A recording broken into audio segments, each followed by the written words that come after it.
काय झालेलं नक्की काय प्रकारे की एवढा समाज इथं पोलीस स्टेशनच्या इथं आले? जे काय गुन्हे दाखल झालेत, सरपंच असतील, इतर आमच्या समाजाची 7 मुलं आहेत आणि सरपंच पकडून 8 जण आहेत.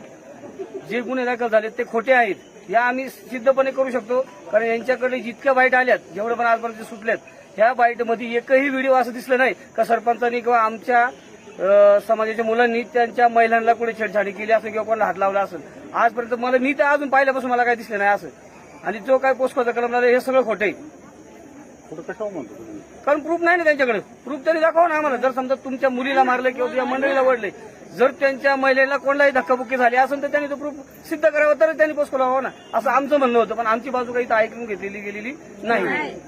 ती मॅडम काय नाव घे त्याच्यामुळे आम्ही जर आमच्या जर मुलांना किंवा सरपंचांना काही जर कमी जास्त झालं तर जुन्नर तालुक्यामध्ये आम्ही आंदोलनाचा निषेध करू आणि इतकं मोठ्या प्रमाणात आंदोलन करू, काही तर हैराण करू. मग आदिवासी समाज एवढा का पेटला तू, नंतर सगळ्यांना मग याचा पश्चाताप होणार. मग ते दाखवून पण देऊ. तुम्ही का नाही गुन्हा दाखल केला? आमची बाजू अजून ऐकून घेतलीच नाही. आम्हाला रात्री आमचा मॉप आला, आमची सगळी मुलं आली, महिला आले, सगळे आले.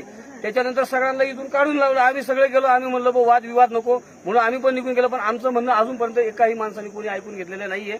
आणि आता आम्ही तसं आता बोलणार आहे मॅडमशी, पण आमचं पण म्हणणं तुम्ही ऐकून घ्यायला पाहिजे. आमची रिक्वेस्ट आहे त्यांना का ज्या दोन्ही बाजू तुम्ही समजूतपणे घ्यावा आणि काय नाही असं तर तुम्ही इथंच काय असं एवढं करून द्यावा आम्हाला. कारण आमची मुलं ह्या प्रकारचं असं काही कृत्य करणार नाही. जर पोस्को लावत असेल, जर आमच्या मुलांवर पोस्को लावता म्हणलं, महिला तिथं आहे का पहिले छानबीन करा त्याची. त्याच्यामध्ये बघा फुटेजमध्ये महिला दिसते का, महिलेचं आणि सरपंचाचं अंतर किती आहे ते पण पहा. कारण सरपंचाचं आणि महिलेचं अंतर मी पाहिलं व्हिडिओमध्ये, कमीत कमी तो 10-5 फुटाचा आहे. मग याच्यावरती कुठल्या महिलेला सरपंच बाईने हात लावलाय? मला फक्त सांगा का सरपंचाने हात लावलाय? हे सगळं खोटं आहे, आम्ही खोटं म्हणतोय. आणि आमच्या जो गाव आहे, जो स्वतंत्र गावाचं आमचं जे आता जे चाललंय, याच्यातनं हे उद्भवलंय. यांनी फक्त आम्हाला कुठेतरी कमीपणा दाखवला. आमचं गाव स्वतंत्र होऊ नये म्हणून आमच्या इतर समाजाला आम्हाला आतमध्ये टाकण्याचा प्रयत्न आहे. का आदिवासींच्या हातामध्ये इथं काहीच आलं नाही पाहिजे, ही हाकलूनच द्यायची इथं.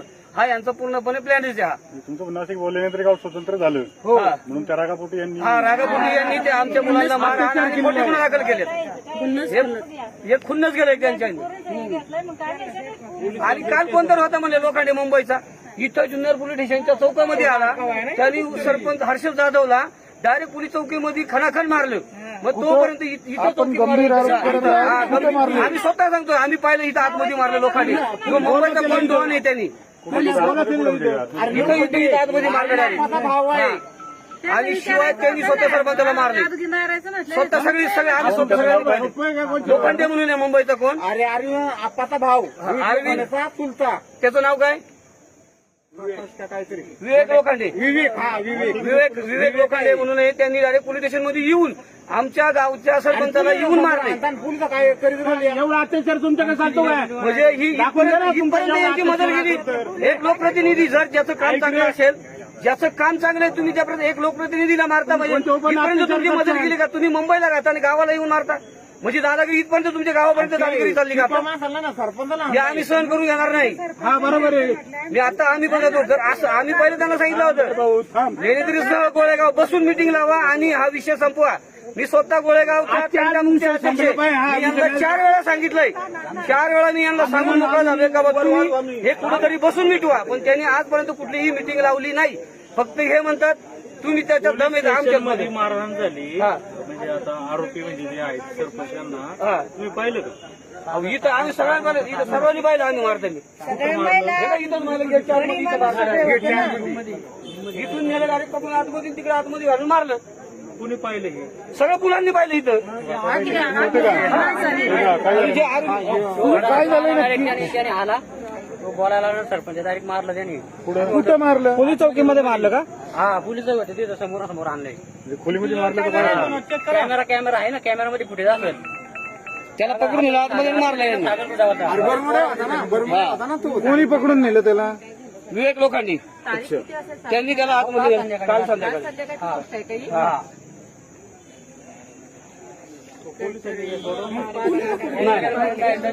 नंतर पोलीस आली, नंतर पोलिसांनी सोडवलं. नंतर पोलिसांनी सगळ्यांना समजून सांगितलं काय वाढवू नका, सगळे घरी जा निघून. तक्रार कोणाविरुद्ध आहे? तक्रार आमच्या टोटल ज्यांनी आमच्या सगळ्यांच्या आता गावकीच्या विरुद्ध तक्रार आहे. तर आमच्या समाजाच्या तुम्ही म्हणता आमच्या पोरांनी विनयभंग केला तर मग तुम्ही दाखवून द्या ना आम्हाला आमच्या समाजाने काय केलंय बा. त्या माणसाने सरपंचाला मारले ना त्या माणसाला आम्ही सोडणार हा आणि ज्यांनी आमच्या सरपंचावर हात उचललाय ना त्याला पण समोर घेऊन या. तुम्ही पहिले तुला माहितीये का त्याचं आणि तुम्ही जे गुन्हे दाखल केले ते पण आम्हाला खरं खोटं करून द्या ना. तुमच्या महिला घेऊन या कोणत्या महिलेला मारले त्याचं फुटेज घेऊन या. विवेक लोखंडेला कुणी बोलवलेलं इथं अंदाज तुमचा गावकऱ्यांनी बोलावलं लेण्याद्री हो गोळेगावात जे कारभारी असतात गाव कारभारी त्यांनी मुंबईवरनं त्याला बोलून घेतलं आणि सरपंचाला इथे त्याचे म्हणलं हा लय माज करतो याला मारा. अहो पण पहिले त्याचं काम बघा मग त्याला मारा ना. अहो काम आयुष्यात कधी त्याचं काम तो एक गावचाच आहे तो गाव मुंबईकर आहे. कधी आता कोणा ढकाला लावून दिला विवेक लोखंडे हा. मग आता काय पोलिसांबद्दल काय पोलिसांकडे काय मागणी पोलिसांकडे आमची एवढीच मागणी आहे का जो झालाय गुन्हा त्याची जर खरं असेल तर आमच्या मुलांना आतमध्ये टाका. जर खरं नसेल तर त्यांचा काय असेल तो खऱ्याने त्यांना सोडावे ही आमची विनंती. नाही याच्यानंतर आम्ही मोठा विवेक लोखंडे हा कोण आहे? विवेक लोखंडे कोण आहे की ज्यांनी तुमच्या म्हणण्यानुसार पोलीस स्टेशनमध्ये मारहाण केली? विवेक लोखंडे हा एक गोळेगावचा आहे आणि तो मुंबईला राहतो. त्याचे बरेचसे बिझनेस आहे. आता बरेचसे लोक म्हणतात का त्याचा 2 नंबरचा धंदा आहे. आम्हाला नाही माहिती कोण भाई आहे का कोण आहे हे आम्हाला नाही सांगता येणार. पण बरेच लोक म्हणतात का त्याचा 2 नंबर धंदा आहे तो भाई आहे मुंबईचा भाई आहे म्हणतात. आता आम्हाला माहित नाही. आता भाई असेल तर आमच्या पण काय म्हणतो जर तो भाई असेल तर आमच्या सरपंचाच्या जीवाला आतमध्ये काय सगळीकडे धोका आहे.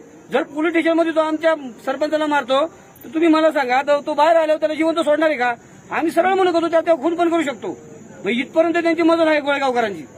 मी स्पष्टपणे तुम्हाला सांगतो आमच्या सरपंचाच्या जीवाला धोका आतमध्ये पण आहे आणि बाहेर पण आहे. रात्री तो एवढ्यापर्यंत बोललाय का 2-3 दिवसात आणि जेव्हा तिथून विषय झाला तेव्हा बाकी नंतर बातमी आली की म्हणतात का 5 तुकडे करून टाकू म्हणतात ठाकरेचे. म्हणजे आमच्या जातीला परत आदिवासी वरून आमच्या जातीचा तिरस्कार करतात. एवढी इथपर्यंत आम्ही आमच्या आदिवासी जातीला जन्माला आलो हे आमची चूक आहे का?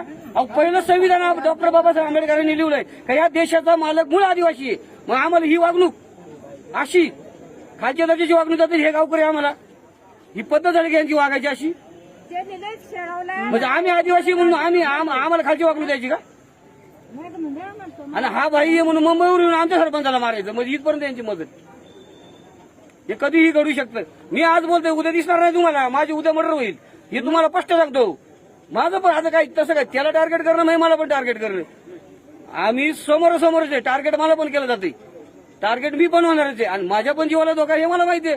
पण मी यांना ह्या काही हे कुताड्यांना घाबरत नाही. माझं जे पण व्हायचंय ते होणार. समाजासाठीच मी जाणार आहे आणि आलोय समाजासाठी मारणार. मी या कुताड्यांना कोणाला घाबरत नाही. मी स्पष्ट आजच सांगतो ज्याला तुकडे काही करावं माझे मी काय घाबरत नाही कोणाला. नाही